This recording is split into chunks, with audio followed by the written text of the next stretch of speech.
नमस्कार। Are Chanda classes में आपका स्वागत। जूनियर अकाउंटेंट पार्ट सेकेंड, पहला paper, book keeping and accountancy, video number 13।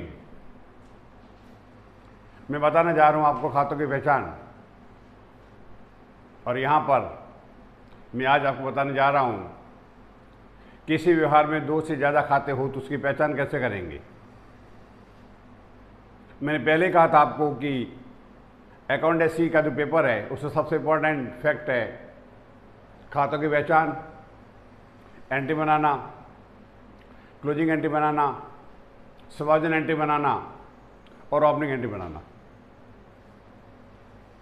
मुझे ये भी मालूम है कि आप चाहे नॉन कॉमर्स के बच्चों मैक्सिमम, चाहे कॉमर्स के हैं, आपने कहीं ऑनलाइन या ऑफलाइन ट्यूशन पढ़ा भी होगा, पर विजयलक्ष्मी चांडा द्वारा संचालित आर चांडा क्लासेज में सबसे ज़्यादा ध्यान कंसेप्ट पे दिया जाता है और सबसे ज़्यादा क्वेश्चन की प्रैक्टिस कराई जाती है अकाउंटेंसी में। खातों की पहचान पिछले वीडियो आपने ध्यान से देखे होंगे। वहाँ पर प्रत्येक व्यवहार में दो खाते थे और खातों की संख्या होती है 3। पहला खाता व्यक्तिगत हो सकता है, जिसका कंसेप्ट क्लियर रखिए। व्यक्ति के नाम के साथ साथ वह व्यक्ति व्यापार से संबंधित होना चाहिए। और इम्पॉर्टेंट पॉइंट यह है कि ऐसा व्यक्ति व्यापार का देनदार या लेनदार, डेटर और क्रेडिटर था, है या होगा। और यह भी जरूरी है कि वो देनदार और लेनदार व्यापार की बुक्स में होना चाहिए। ये मैं जस्ट लाइक रिवीजन के रूप में आपको बता रहा हूँ। वस्तुगत खाते रियल अकाउंट में संपत्तियां हैं और थर्ड, नामात्र खातों में आयगत खर्चे और हानियां शामिल की जाती हैं। याद रखिए, पूंजीगत खर्चा वस्तुगत खाता है क्योंकि वह पूंजीगत खर्चा कैपिटल एक्सपेंडिचर फिक्स एसेट्स का स्थायी संपत्ति का दूसरा नाम है। आज अपन इसमें जो पढ़ने जा रहे हैं, खातों की संख्या 3 या 3 से ज़्यादा होगी।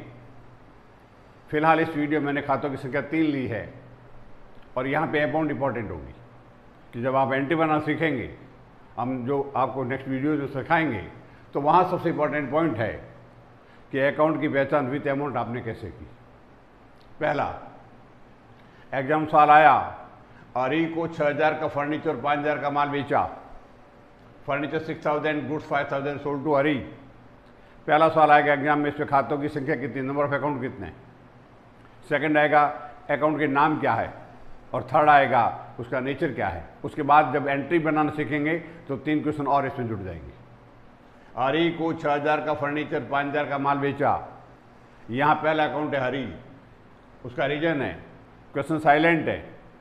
तो मैं पहले आपको बता चुका हूँ, यदि परचेज और सेल होता है, चाहे माल का या संपत्ति का, चाहे गुड्स का या एसेट्स का, और क्वेश्चन साइलेंट है, तो उसे क्रेडिट या उधार माना जाता है। तो यहाँ माना जाएगा हरी को 6000 का फर्नीचर और 5000 का माल उधार बेचा है, तो हरी आपका पर्सनल अकाउंट हो गया। हरी आपका देनदार बन गया, देनदार बन गया 11000 से, तो हरी पहला पर्सनल अकाउंट है और 11000 के अमाउंट से है और वो आपका डेटर है। सेकंड, आपने फर्नीचर बेचा है, ये संपत्ति है तो रियल अकाउंट है, वस्तुगत खाता है। और आपने माल बेचा है, ये नॉमिनल अकाउंट है, जिसे हम बोलते हैं सेल, तो ये आपका नॉमिनल अकाउंट है। तो पहले क्वेश्चन में 3 आंसर है। पहला, खातों के नाम पूछा कि कुल कितने खाते हैं, तो 3। सेकंड, खातों का नाम पूछा, हरी, फर्नीचर और सेल। अगर आपसे खातों का प्रकृति या प्रकार पूछा, टाइप पूछा, नेचर पूछा, तो personal account, real account and nominal account. Amount पूछा तो हरी 10000 से, फर्नीचर 6000 से और सेल 5000 से। नेक्स्ट, किराया 2000 रुपये, वेतन 1000 रुपये चुकाया। तो पहले मैं आपको बता चुका हूँ, अगर वर्ड आता है चुकाया या प्राप्त किया, पेड, तो पेड और रिसीव्ड वर्ड अगर आपके आ जाता है, चाहे वर्ड लिखा जाए पेड और चाहे लिखा जाए रिसीव्ड, ये दोनों ही मैं पहले बता चुका हूँ कैश से संबंधित होते हैं, रोकड़ से संबंधित होते हैं। इस एग्जाम्पल में किराया 2000 रुपये चुकाया, वेतन 1000 रुपये चुकाया, तो कुल रुपए गए 3000। तो इस सवाल में पहला अकाउंट है कैश और उसकी अमाउंट है 3000।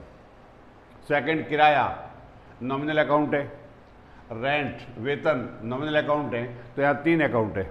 एक अकाउंट है रेंट जो कि नामात्र खाता है, सेकंड है वेतन या सैलरी जो कि नॉमिनल अकाउंट नामात्र खाता है, और थर्ड कैश जो कि रियल अकाउंट है, उसकी अमाउंट है 3000 रुपये। नेक्स्ट, सलीम से 4000 का माल खरीदा तथा तुरंत चुका 1000 रुपये।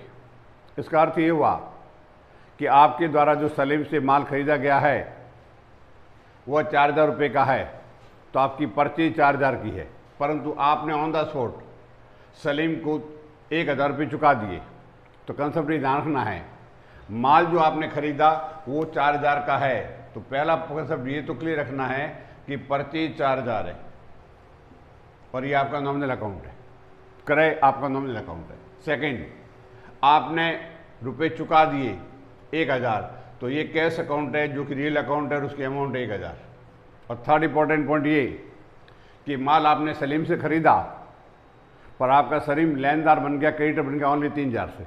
ध्यान रखना, इंपॉर्टेंट नाम नहीं है, नाम के साथ इंपॉर्टेंट पॉइंट होता है कि वह नाम व्यापार का देनदार या लेनदार कितनी अमाउंट से है। यहाँ भले ही आपने सलीम से माल 4000 का खरीदा है और आपने सलीम को तुरंत 1000 रुपये चुका दिए हैं, तो सलीम आपका पर्सनल अकाउंट है पर ओनली 3000 से। उसका रीज़न है सलीम अब आपसे 3000 रुपये ही मांगेगा।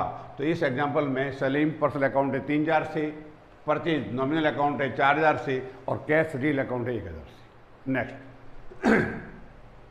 कार 50,000 में, फर्नीचर 4000 में नकद बेचा।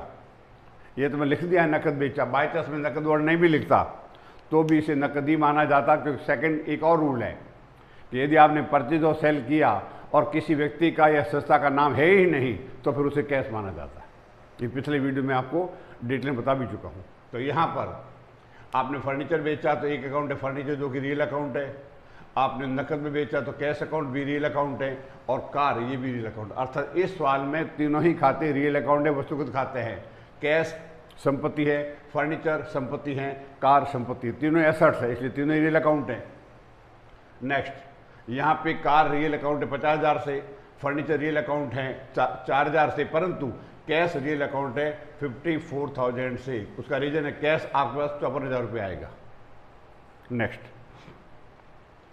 सोहन को 60,000 में कार बेची, तुरंत 10,000 रुपये प्राप्त किए। यहाँ भी इंपॉर्टेंट पॉइंट देखिए, आपने सोहन को कार बेची है तो कार आपका रियल अकाउंट है क्योंकि एसेट्स है। नंबर 2, कैश आ गया तो ये भी रियल अकाउंट है। तो यहाँ कार रियल अकाउंट है, कैश रियल अकाउंट है, परंतु सोहन व्यक्ति का नाम है और सोहन पर्सनल अकाउंट है। अब ये पर्सनल अकाउंट क्यों हुआ? वही कंसेप्ट, व्यक्ति का आपके व्यापार के लिए डेटर या क्रेडिटर होना जरूरी है।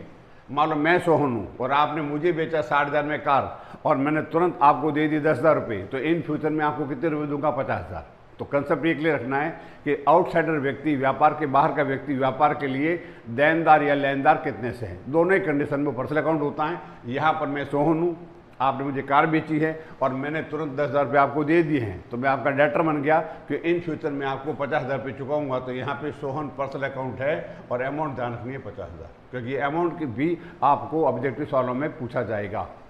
नेक्स्ट, प्रमोद को 6,000 का माल बेचा तथा 1,000 रुपये प्राप्त की। अब यहाँ देखो, यहाँ आपने संपत्तियाँ बेची थी तो मैंने संपत्तियों का नाम लिखा। तुम लोग भी ध्यान रखना, मैं बार बार बोलता हूँ, परचेज रिटर्न, सेस रिटर्न, ये 4 वर्ड आप तभी यूज करोगे जब व्यापार के द्वारा गुड्स परचेज किया गया है, सेल किया गया, माल खरीदा या माल बेचा या माल लौटाया, माल वापस आया, तो ही आप क्रय, क्रय वापसी, विक्रय, विक्रय वापसी शब्दों का प्रयोग करोगे। यहाँ पर प्रमोद को 6,000 का माल बेचा है और 1,000 रुपये प्राप्त किए हैं, तो यहाँ पे 6,000 का माल बेचा है, इसलिए आपका अकाउंट पर सेल जो कि नॉमिनल अकाउंट है और उसकी अमाउंट है 6,000 रुपये।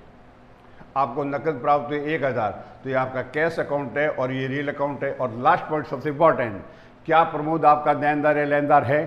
यस, प्रमोद को आपने 6,000 का अभी से एग्जाम, मैं प्रमोद हूँ, आपने मुझे माल बेचा, कितने का बेचा? 6,000 का। 1,000 रुपये मैंने आपको ऑलरेडी दे दिए। इसका अर्थ ये हुआ कि मैं इन फ्यूचर आपको 5,000 रुपये चुकाऊंगा, तो मैं आपका देनदार कितने से हूँ? 5,000 से। इसलिए इस सवाल में प्रमोद पर्सनल अकाउंट है 5,000 से। इस तरह से ये जो 6 एग्जाम्पल मैंने आपको दिए, उनमें आपके एग्जाम जूनियर अकाउंटेंट बनेंगे 18 क्वेश्चन। हर क्वेश्चन में पहला कितने नंबर ऑफ अकाउंट कितने, पहला सवाल।